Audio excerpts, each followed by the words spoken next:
Good morning. How are we doing this morning?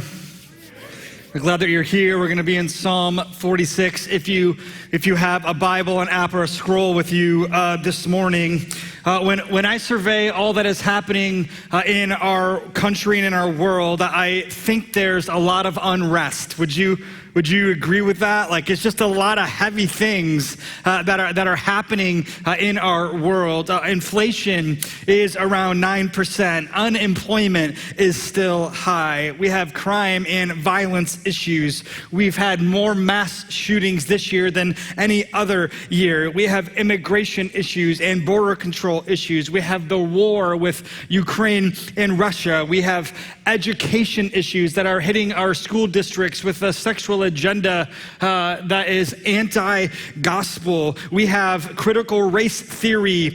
We have racism that's still a big deal in our country. We have COVID stuff still going on. We have rights that are being challenged for gun control, for the LGBTQ community, for voter rights. Like, there's so many issues, more than I can remember in my lifetime. How do we find rest in a world of unrest? How do we find rest in a world of unrest? Because when I look about what's happening in the world, it just seems like chaos to me. Yet, to be honest with you, oftentimes when I look at my own heart and my own life, I often still see chaos. I don't know about you, but my walk with Jesus is not always where I want it to be. Would you say that's true of you at times? Like, we're just not always where we want to be. We often have chaos in our own hearts and in our own lives. We have our own struggles and we have our own battles. How do we find rest? We're going to read the first 9 verses of Psalm 46 together. Let's take a look at it, starting in verse 1. It says, God is our refuge and strength, a very present help in trouble. Therefore we will not fear, though the earth gives way, though the mountains be moved into the heart of the sea, though its waters roar and foam, though the mountains tremble at its swelling. There is a river whose streams make glad the city of God, the holy inhabitation of the Most High. God is in the midst of her. She shall not be moved. God will help her when morning dawns. The nations rage, the kingdoms totter. He utters his voice, the earth melts. The Lord of hosts is with us. The God of Jacob is our fortress. Come, behold the works of the Lord, how he has brought desolations on the earth. He makes wars cease to the end of the earth. He breaks the bow and he shatters the spear and he burns the chariots with fire.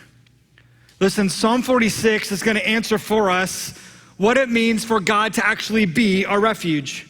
And if you notice in verse 1, it uses a very interesting phrase that says this, that God is our help, right? He's very present, it says, with his help when we are in trouble. Now, how many of you would say, just by raising your hands, we could use God's help, right? In a lot of ways in our lives and in our world, like, we could really use God's help.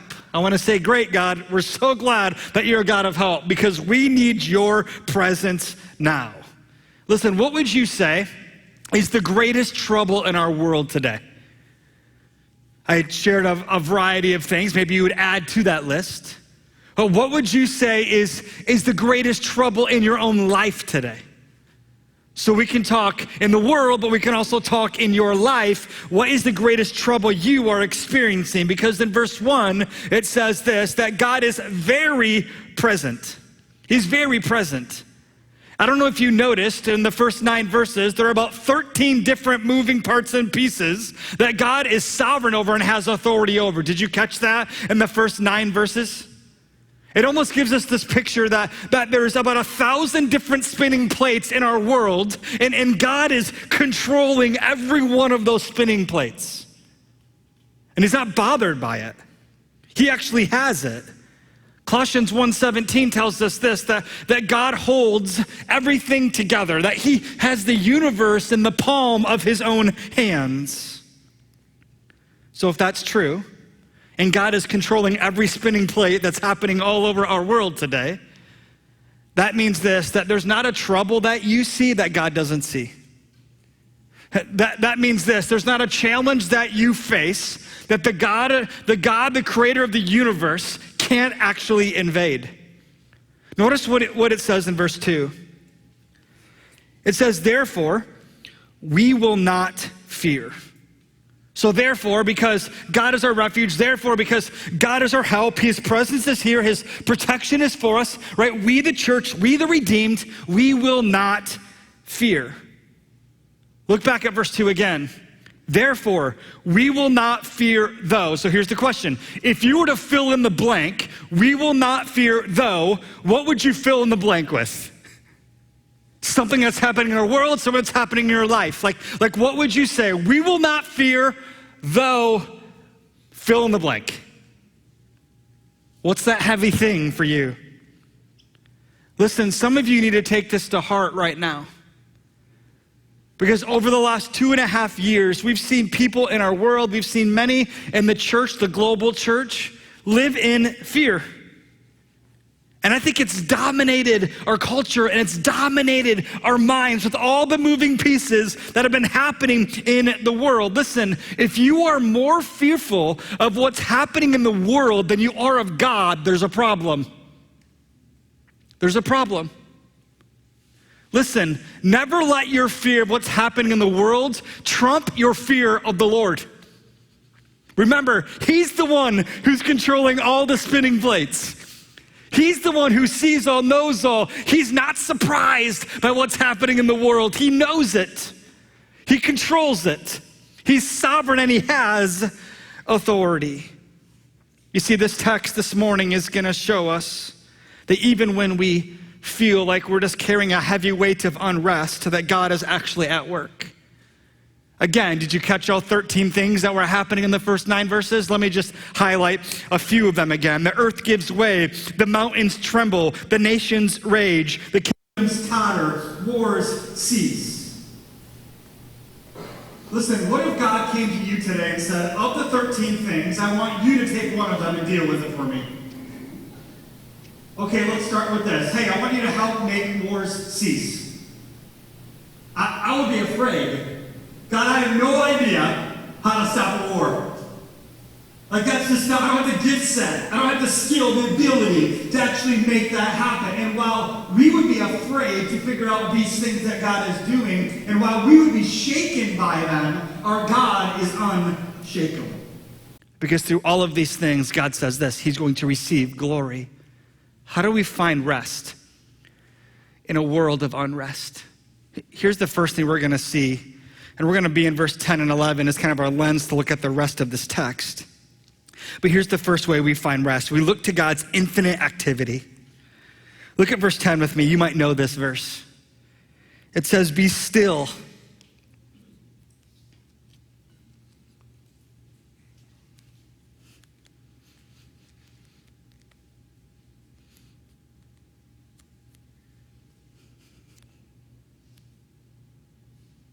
Are you annoyed yet?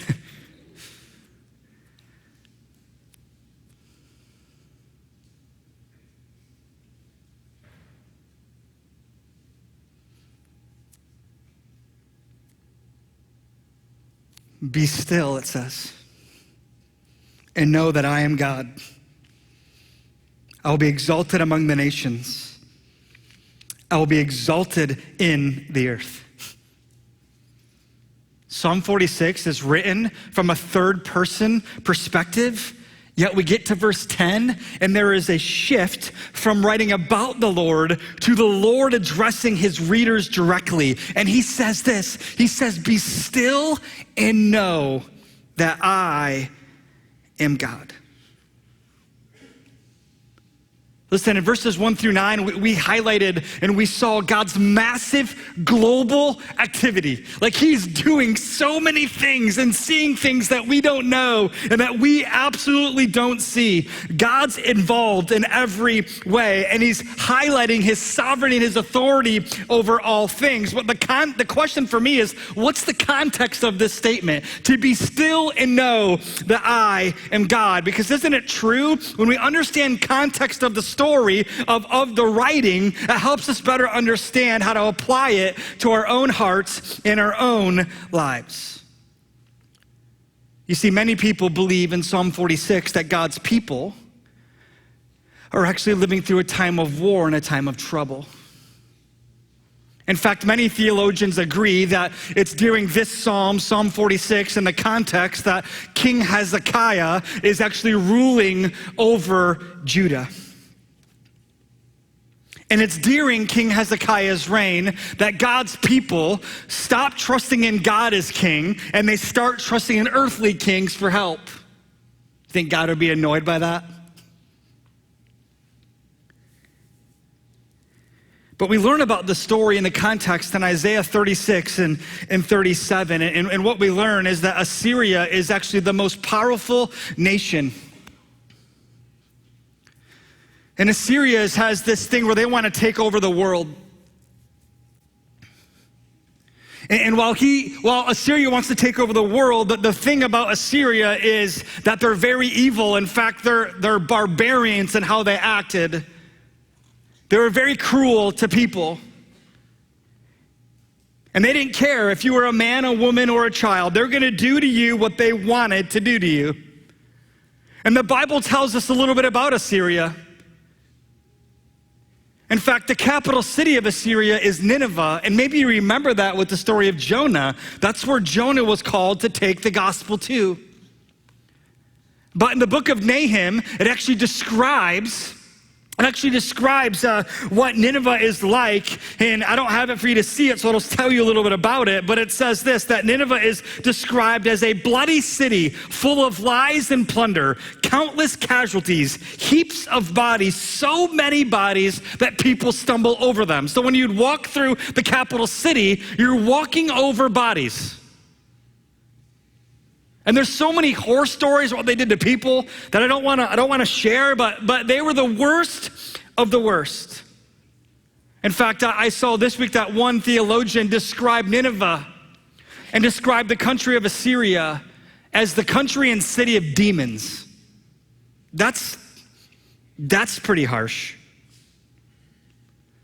So in Psalm 46, the context is Isaiah 36 and 37, and the king of Assyria decides that he wants to overtake Judah. And how he would do that is he would send a message to the kingdom he wants to overtake, and he would tell them, you need to surrender or we're going to crush you.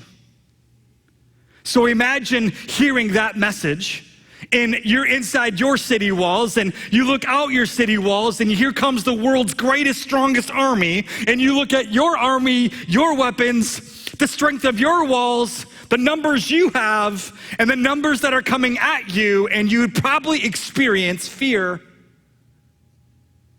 You see, what would happen is the king of Assyria would send his own messenger to Judah. And a messenger of Judah would come out to meet the messenger of Assyria, and they would have a conversation about what could happen and see if they could come to a solution. And so in Isaiah 36 and 37, they sit down and they have a conversation, and the messenger of Judah looks at the messenger of Assyria, and he says, can you please speak in Aramaic? Because the people on the city walls can actually hear our conversation, and I don't want them to know what we're saying. And so the messenger of Assyria, I would believe that he actually chuckles and he laughs. And he responds in Aramaic. And he says this, all these people on the walls, they're doomed. And then he says this out of Isaiah 36, you can read it yourself. We will make them eat their own dung and drink their own urine. And then he stands up, no longer addressing the messenger of Judah, and he looks at all the people on the wall, and he says this, don't let King Hezekiah fool you. You can't beat us. You're nothing. And don't let King Hezekiah tell you to trust in your Lord, to trust in your God, because every other kingdom has said that, and we've burned their gods, and we've killed all the people. What would you feel? What would you feel? So the message is received. It's brought to King Hezekiah. And what does King Hezekiah actually do? He goes to the temple of the Lord. He sets down the letter. He falls on his face. He bows before the Lord and he prays. And I want you to see a small part of his prayer. In Isaiah 37, 18 through 20, he says this, "Truly, O Lord, the kings of Assyria have laid waste all the nations and their lands, and have cast their gods into the fire, for they were no gods, but the work of men's hands, wood and stone. Therefore they were destroyed. So now, O Lord our God, save us from his hand, that all the kingdoms of the earth may know that you alone are the Lord." Hezekiah says what? All the gods that Assyria has defeated, they were not actually gods at all. But here's the thing, Lord, your promises are at stake here. Do this for the glory of your name. Now, if you put yourself in Judah's shoes, couldn't we all agree that your security was being challenged? That people's livelihood was being challenged. They heard the threats with their own ears. And I would be thinking, what's going to happen to our women and to our children? What are we going to do then? Are we going to trust in the Lord? Are we going to fight? Are we going to surrender? Like, what is the best course of action for us? Hey, church, in order for you to find security in the Lord, you have to stop trying to find security in the world.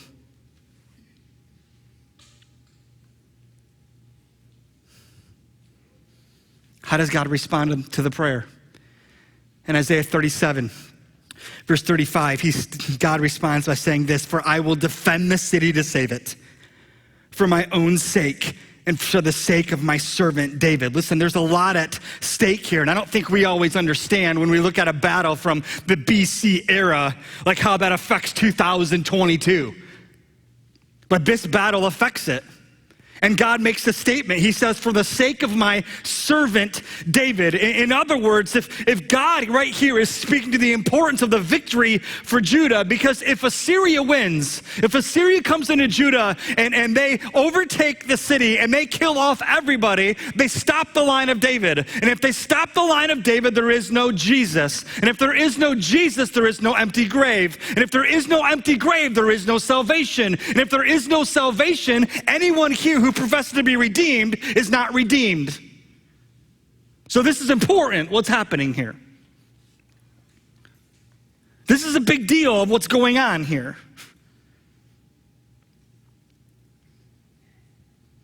And so while the whole city was sleeping, the city of Judah, the Assyrian army, God sent his angel of the Lord. And maybe you remember that phrase, the angel of the Lord, from the story of Exodus, with the Egyptians and the Israelites and the 10 plagues. And the angel of the Lord comes and he strikes down 185,000 Assyrians. 185,000. And the people of Judah, they wake up in the morning from the rest, even though they're worried. They slept and they wake up and they overlook their walls, and all they see are heaps of dead bodies everywhere. Dead bodies everywhere. All their weapons, all their stuff, just everywhere. And so what do you do with that in the moment? Well, look at what it says in verse 9. He makes wars cease to the ends of the earth. He breaks the bow. He shatters the spear. He burns the chariots with fire. I think they burned it all. But why did God actually do this? Verse 10 tells us, "Be still and know that I am God. I will be exalted among the nations. I will be exalted in the earth." C.S. Lewis said this. He says, "My idea of God is not a divine idea. It has to be shattered from time to time, and he shatters it himself. Could we not almost say that this shattering is one of the marks of his presence?" Listen, put again yourself in the shoes of Judah.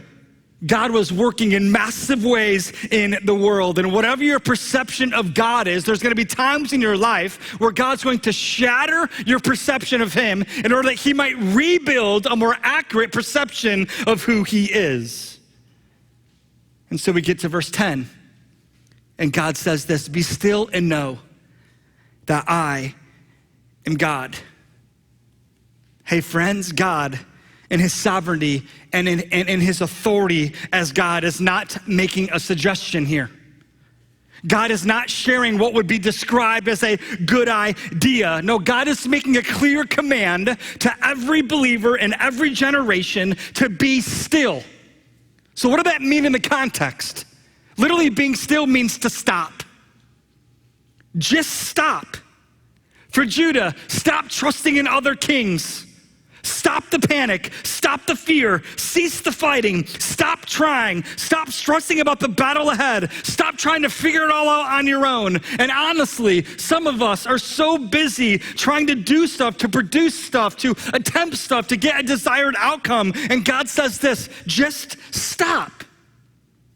Stop. Be still. Some theologians that say that God's not being gentle here. That God's actually yelling at his people. Wake up, he's saying. Remember who I am. Stop being blind. I got this. This is my responsibility, not yours. God's being bold with his people. So what's the motivation for you and I to be still then? We sat still for probably 10 seconds and it felt like 20 minutes, right?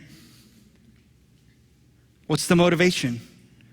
The motivation's also found in verse 10, and it's 3 words. It's a simple phrase that has a massive, profound meaning, and that phrase is this: I am God. Be still and know what? That I am God. I'm in charge.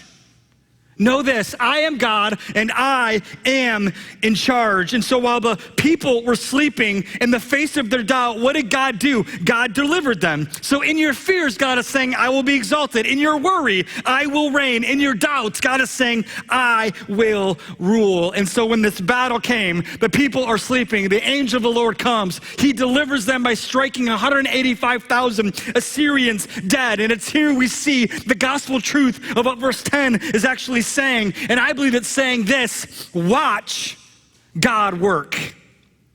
We watch and God works. Let's be clear.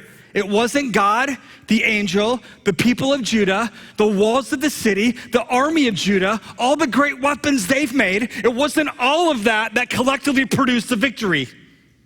It was God and God alone, right? I am God. Know this, I am God, so just be still. Stop. I am God.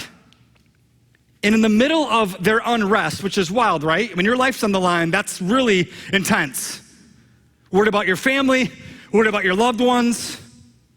It's in the middle of their unrest that God comes and he says this: be still and know that I am God. And he offers them rest. Can we just be honest? Oftentimes we think that rest is possible when the unrest stops, right?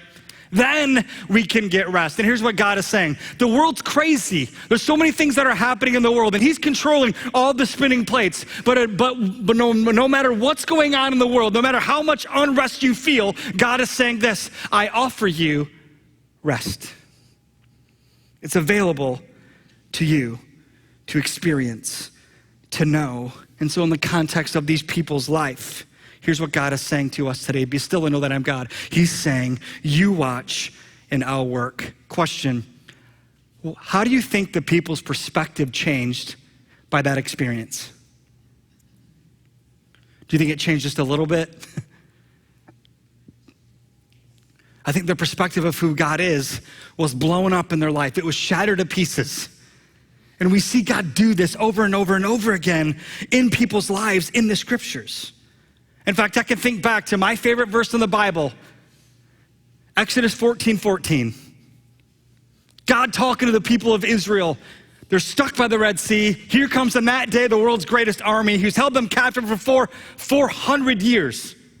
And they're afraid. And God says what?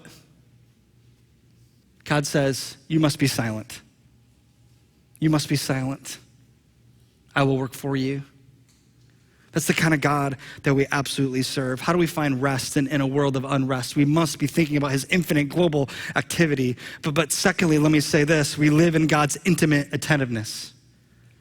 Look at verse 11 with me. The Lord of hosts is with us. The God of Jacob is our fortress. So think about this for a moment. We've seen God's infinite, global, massive activity, but yet here we see God's massive, intimate attentiveness in your life. The same God who's controlling all the thousands of plates that are happening in the world is the same God that's very interested in you. And he uses the phrase Lord of hosts. And this verse shows up in verse 7 and verse 11. And the phrase Lord of hosts is used over 200 times in the Old Testament. It refers to God as warrior and commander over all things. There's nobody who's stronger than him. Hey friends, there's something about finding ourselves in a place in life where we desperately need God to come through for us, and you get to watch him come through. That teaches us a lot of life lessons. And we can see these stories all throughout the Bible where people are trapped, where they're stuck by life circumstances, and God comes through over and over and over again. Have you experienced that in your life? Now, sometimes God doesn't come through the way that we want him to, but God's going to do whatever he has to do for his own glory. He's sovereign. He's over all. He promises his presence in your heart and in your life. And so just to be honest with you, when I read Psalm 46 and I understand a little bit about the context, I'm blown away that a God who's so massive and so infinitely globally involved with all things happening in the world would take time to stop and care for anybody like me. He cares. He cares deeply for you. And some of you need to know this today. No matter the baggage you came with this morning, no matter the pain that you're experiencing from week to week right now, I want you to know this, that God sees you. He sees you. He sees the pain you're experiencing. He knows it. He fully actually understands it, and you absolutely matter to him. Most of you know that we have 3 adopted children. And before we adopted our kids, we did foster care for a while. And before we did foster care, while we were still going through our training, we were respite care for the 2 families that had our 3 kids that we ended up adopting. And the first time Malik and Maya were ever at our home, we knew that this is a new place for them. They were we were their 5th foster home, okay? So they went to a couple family members, then to 5 different places. So they've been to a lot of new places, and I'm sure that brings a lot of anxiety and worry, not knowing what's gonna happen or who these people really are. And so we had them in our home. They were staying overnight for the first time. And we decided to put Malik and Maya in the same room. They were 4 and 3 at the time. And what Steph and I did is Steph laid on the floor and held Maya's hand while she went to sleep. And I laid on the floor and held Malik's hand until they fell asleep. Why? Because we were attentive to what they're experiencing. We wanted to invade their uncomfort. We wanted to invade their worry and their fear and just let them know this, that we see them and that they are loved deeply. You see, God does the same thing for you and I. Notice what it says in verse 1 again.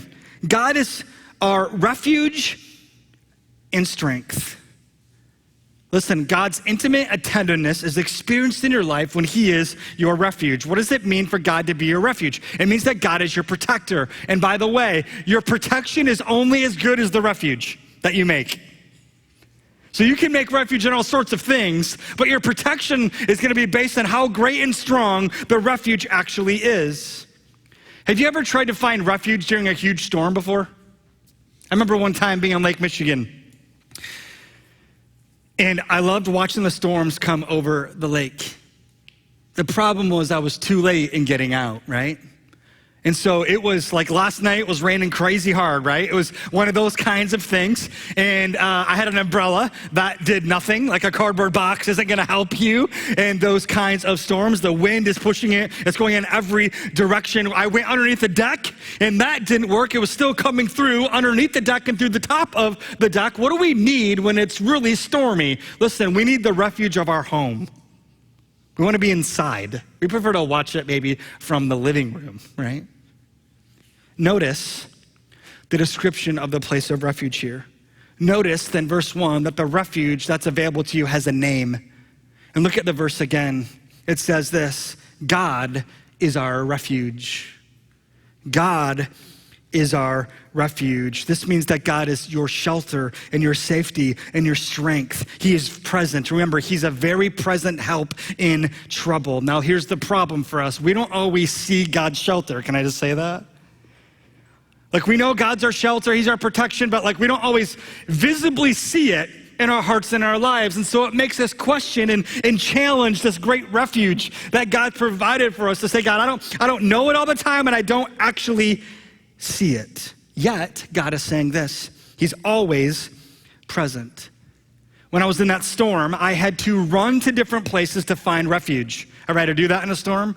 You're running to a place. Now here's the thing, that refuge is only good if you can get there in time, right? Here's the thing about God being your refuge. God is always findable. He's always available, and he's never far. He's always available. He's always there. You can always find him. His nearness is promised by him being very present, a very present help in trouble. Now in the Bible, the most common command is this, fear not. Fear not is the most common command. And I think God uses our fears often to drive us to him. But can I just say something unique about God being our refuge? I think God being our refuge has mission tied to it. Because here's the thing, while I run to God as my refuge, as my security, right, as my safety, I know this, I can bring other people with me. Doesn't just have to be me that runs. I can bring everyone I love with me. I can bring my neighbor and tell them about where they can find refuge. We can go there together, right? All of that actually has mission involved. And so we've seen the 13 things listed in this text that God is doing. We've talked about what's happening briefly in our world. So can I just encourage you with this? What a time for the Church of Jesus Christ to be active and alive. What a time for Redemption Church and our 7-year history to have to walk through what's been happening the last few years in our country. What a time for our church, our local expression of the body of Christ, to actually be alive, to care about mission, to care about the people in our city experiencing what can only be found in Jesus, for us to be after our mission of connecting people to him for life change. What a time for us to be alive. Do you agree? I wouldn't have it any other way. God, what's happening in our world is crazy. Yep, but you know what? We're here. We're present. We have an opportunity to be an army of people that leave here to make a significant impact in our spheres of influence, to show people this God who's very present in our trouble, this God who is our refuge, this God who's controlling all the spinning plates, who's massive in his global infinite activity, yet he's incredibly attentive to our everyday needs. What a time for you and I to get after a mission together for the sake of the gospel. Verse 10 again says, be still and know that I am God. Can I just review briefly what we learn about God in Psalm 46? In verse 1, he's our refuge and our help. In verse 5, God is in the midst. Verse 5, God will help. Verse 6, he utters his voice. Verse 7, it says the Lord is with us. Verse 8, he brought desolations. He ceases wars. Verse 9, he breaks the bow. He shatters the spears. He burns the chariots. Verse 10, I will be exalted among the nations and the earth. And then verse 11, it ends by him saying this again, I am with you. I am with you. Our gospel takeaway this morning is this: in this shaking world, our unshakable God has this, and he has you. He has this and he has you. And I want you to notice just a little verse of hope in verse 4. Look at what it says briefly. It says, there is a river whose streams make glad the city of God, the holy habitation of the Most High. So here's what the verse is saying. In the midst of everything that's happening in the world, in the context of this verse, we saw 13 different things that are actually listed here. You need to know that there is a movement of God that is both global and local.